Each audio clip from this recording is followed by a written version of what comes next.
नमस्कार, TNP news देख रहे हैं आप और बहुत स्वागत है आपका हमारे खास कार्यक्रम हुंकार में। और मैं हूं आपके साथ कोमल शर्मा। इजरायल और ईरान के बीच जंग से मिडिल ईस्ट में भारी तनाव का माहौल है। इस जंग के कारण बढ़ते तनाव ने अब भारत की अर्थव्यवस्था पर सीधा असर दिखाना शुरू कर दिया है। इस तनातनी से वैश्विक बाजारों में उथल पुथल मची है। कच्चे तेल की कीमतों में तेजी आई है और इससे पेट्रोल डीजल महंगे होने का डर सताने लगा है।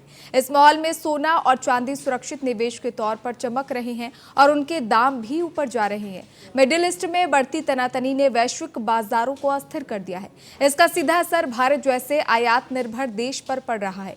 भारत की टेंशन है कि अगर तेल महंगा होता है तो इसका सीधा असर महंगाई, परिवहन लागत और रोजमर्रा की जरूरतों पर पड़ सकता है।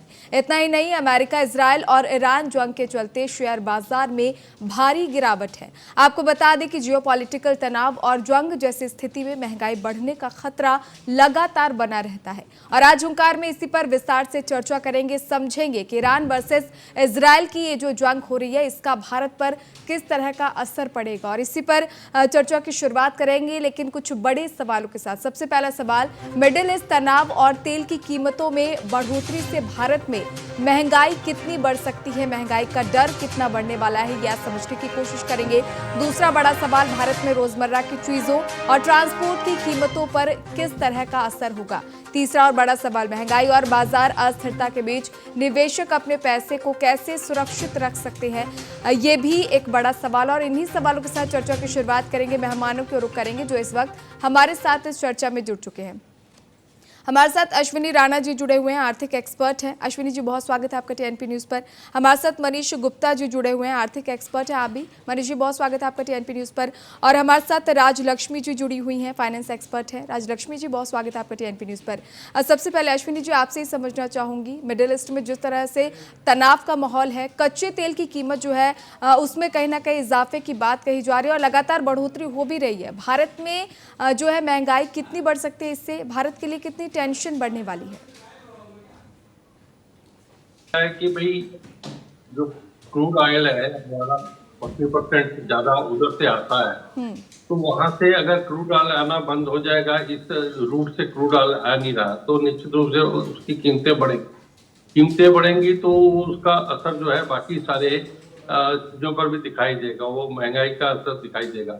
शेयर मार्केट, आपने बताया शेयर मार्केट बहुत डाउन है, लेकिन लोगों को उसमें पैनिक करने की जरूरत नहीं, क्योंकि ये मुझे लगता है कि बहुत जल्दी ये जो वार है इसका अगर समझौता होता है या ये रुकती है तो चीजें फिर वापस आ सकती हैं, लेकिन तब तक ये अस्थिरता जरूर बनी रहेगी। चांदी सोना तो सिक्योर्ड इन्वेस्टमेंट की तरह लोग कर रहे हैं, लेकिन उसके साथ साथ आप देखें कि वहां से जो चीजें और आती हैं वो भी महंगी होती जाएंगी। यूरिया बहुत बड़ी मात्रा में हम इंपोर्ट करते हैं ईरान की तरफ से, मिडिल ईस्ट से, और वो अगर कम आएगा तो किसानों के लिए मुश्किल बढ़ेगी।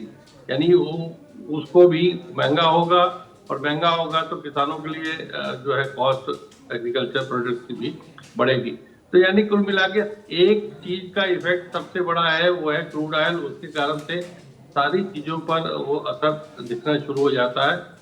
बस यही है कि ये बात ज्यादा दिन लंबी ना चले, अगर चली तो बहुत जो है भारत के लिए, विश्व के लिए तो होने ही वाली है मुश्किल, लेकिन भारत की अर्थव्यवस्था क्योंकि एक बहुत अच्छी तरह से चल रही थी, उस गाड़ी में ब्रेक लगना नहीं चाहिए, लेकिन फिलहाल ब्रेक लगता हुआ दिखाई दे रहा है। चलिए, ठीक है। मनीष जी, आपसे समझना चाहूंगे, मिडिल ईस्ट तनाव को आप कैसे देख रहे हैं? क्या लगता है भारत के सामने एक नया आर्थिक संकट आने वाला है या इस तरह की कोई सिचुएशन क्रिएट होती नजर आ रही है? मनीष जी, ऑडियो म्यूट है आपका। देखिए, ऐसी कोई बहुत बड़ी चिंता की बात नहीं है।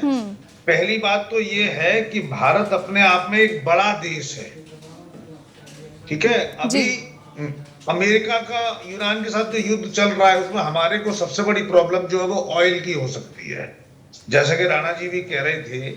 अब इसमें असली समझने वाली बात यह है कि भारत तो अपॉर्चुनिटी देखता है। अगर एक बार हमें तेल कम मिला तो हम कम तेल में निभाना सीख जाएंगे।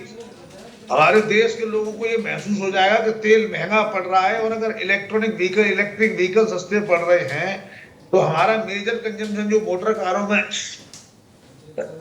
बसों में है, हम उसकी जगह अगर हम ईवी पर आ गए